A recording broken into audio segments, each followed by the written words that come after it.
ऐसे पापी लोग जब जुडिशरी से स्पेशली सुप्रीम कोर्ट से बच जाते हैं तो मुझे बहुत दुख होता है। 2004 से 2006 के बीच दिल्ली के निठारी विलेज के गांव वालों की बहुत सारी कंप्लेन थी क्योंकि उनके बच्चे और लड़कियां गुम हो रहे थे, लेकिन पुलिस सुन नहीं रही थी।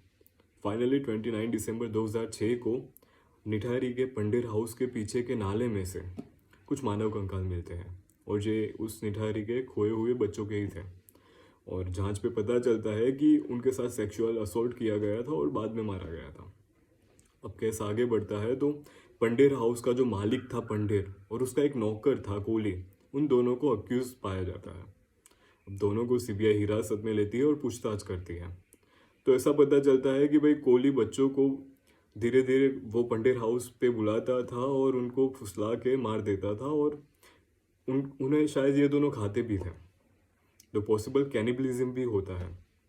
और फिर केस आगे बढ़ता है और इसमें बहुत सारी सुनवाइयाँ होती हैं और लेक ऑफ एविडेंस के कारण जो मालिक था पंडेर वो छूट जाता है और उसको इतनी सज़ा नहीं होती क्योंकि कोर्ट कह रहा था कि भाई उसका इतना एविडेंस है नहीं।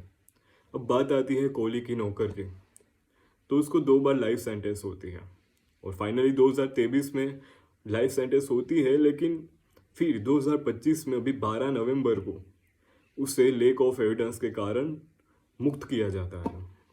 मतलब ऐसे पापी लोग जो बच्चों को मार रहे हैं, सेक्सुअल असॉल्ट कर रहे हैं और साथ में उन्हें खा भी रहे हैं, ऐसे लोग जब जुडिशियरी में लेक ऑफ एविडेंस के कारण बच जाते हैं तो मुझे सिस्टम से बहुत दुख होता है।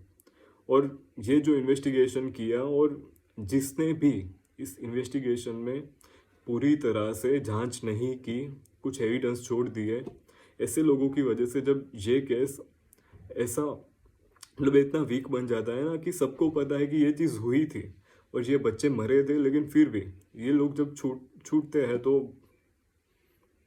I can not say anything more.